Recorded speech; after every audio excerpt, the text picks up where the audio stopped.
Hello, thank you for joining the senior management team of Fair Threads, an ethically run clothing manufacturer.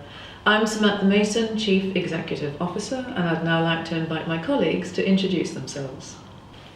Hi, I'm Alex and I'm Head of Information. Hi, I'm Rachel and I work in administration. I'm John and I am Head of Finance. I'm Matthew, Head of Research. So, the first item on the agenda is something that Matthew has brought to us regarding staff working from home. Matthew, can you give us a little bit of a background on the proposal? Okay, thanks. I've been talking to the team. We had a staff meeting last week, and they feel very strongly that they would really appreciate it if the organisation took a view on staff working from home. As you know, they have slightly different jobs to some of their colleagues in that they are doing a lot of writing and not necessarily answering the phones. They find it extremely difficult to concentrate in an office as busy as ours, and they'd like to feel that their working from home was endorsed by some kind of policy view rather than something that was a bit ad hoc and made to feel guilty about. So I've been asked to bring this issue to the senior management team on their behalf. Well, we've never objected to staff working from home before. If from time to time members of your team want to work from home, that's fine. I mean, why do you feel that we need to put a policy in place regarding this? I mean, why can't we just continue as we are, if you see what I'm saying? Well, we can, but I guess they feel there can be some issues. And some other colleagues may feel differently. And there are probably some procedural issues about the practical things. Okay. Well, why don't we ask the others on what they think? John? Well, to me, this is just another pie in the sky scheme that's been put forward.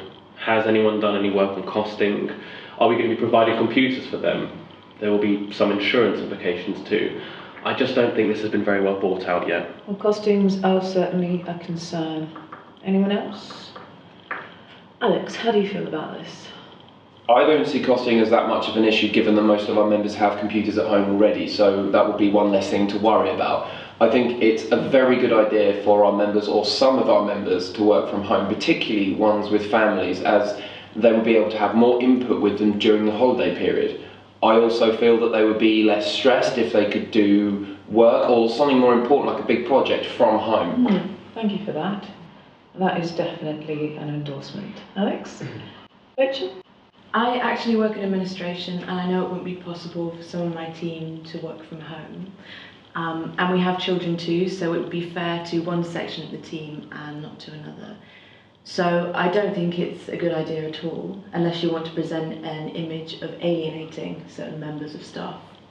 Well, I can see it's going to be difficult to make this fair across the board.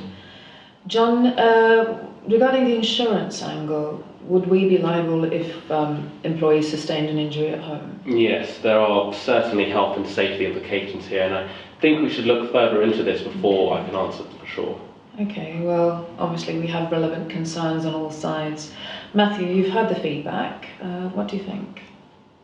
The only additional thing I would say is that it is a competitive market out there, and flexible working is increasingly something that happens in our kind of field, and family-friendly working is too.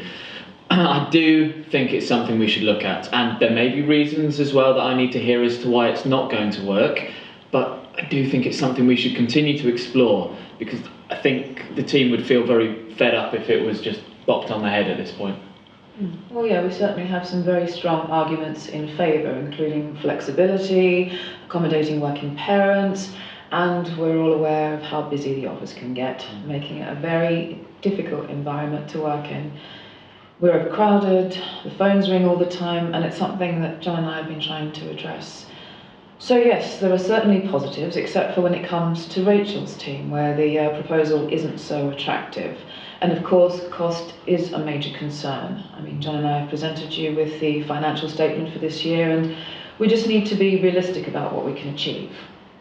So, moving forward, Matthew, can I ask that you, with John perhaps, look at researching this proposal further, look at other organisations that have taken this practice on board, the costs involved in regards to insurance, and then present us with that information at the next meeting.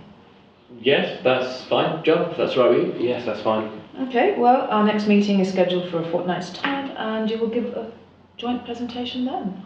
Okay, well, we'll get together and set a date to meet up before the next meeting. Let's get it in the diary today.